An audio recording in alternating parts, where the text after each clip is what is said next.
Hi friends, welcome to మన ఇంటి రుచులు. ఈరోజు నా స్టైల్ బిర్యానీ ఎలా చేయాలో చూద్దాం రండి.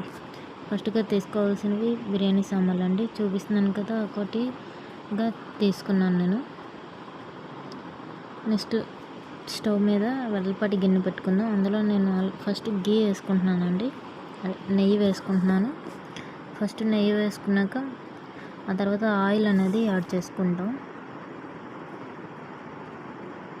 ఆయిల్ వేడి చేసుకున్నాకండి దాల్చిన చెక్క, లవంగాలు, ఇలాచి అంటే అదే ఏమంటే యాలక్కాయలు, బిర్యానీ ఆకు, ధనియాలు, పువ్వు అన్నీ కలిపి వేసుకొని ఫ్రై చేసుకుందాం. నేను ముందుగా ఆల్రెడీ కట్ చేసి పెట్టుకున్నాను ఆనియన్స్, పచ్చిమిర్చి. ఇవన్నీ కొంచెం ఫ్రై అయ్యాక ఇందులో ఆనియన్స్, పచ్చిమిర్చి వేసుకొని కలుపుకుందామండి. ఫస్ట్ పచ్చిమిర్చి వేసుకున్నాను, అది కొంచెం ఫ్రై అయ్యాక తర్వాత ఆనియన్స్ వేసుకున్నాను. ఆనియన్స్ వేసుకున్నాక కొంచెం బాగా ఫ్రై అవ్వనివ్వాలండి.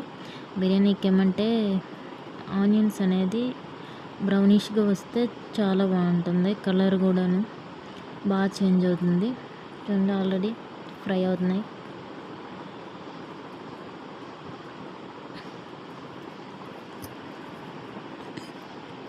కుక్ అవుతున్నాయి. బాగా ఫ్రై అయ్యేలోపు మనం కొత్తిమీర, పుదీనా ముందుగానే కడిగి పెట్టుకొని కట్ చేసుకొని ఉంచుకున్నాను. ఈ కొత్తిమీర, పుదీనా వేసుకొని కొద్ది ఫ్రై అయినాక చికెన్ వేసుకుందాము.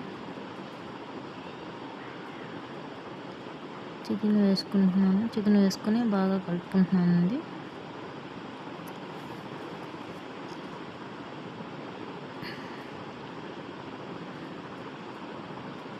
ఈ చికెన్ని కొంచెం మూత పెట్టేసి మగ్గనిద్దాము. ఆ మగ్గనిచ్చిన తర్వాత నెక్స్ట్ అల్లం వెల్లుల్లి పేస్ట్, నేను అల్లం వెల్లుల్లి పేస్ట్ వేసుకున్నాను.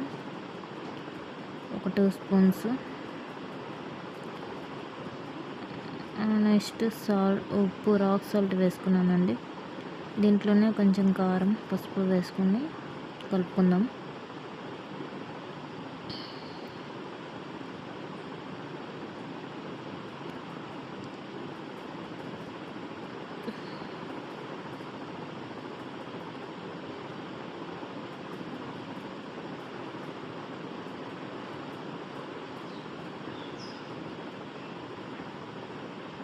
నేను చూడండి ఆల్రెడీ బాగా ఫ్రై అయినాక నేను వాటర్ వేసుకుంటున్నానండి.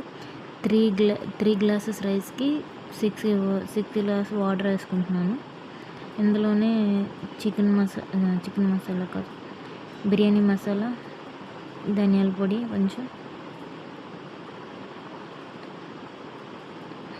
గరం మసాలా వేసుకొని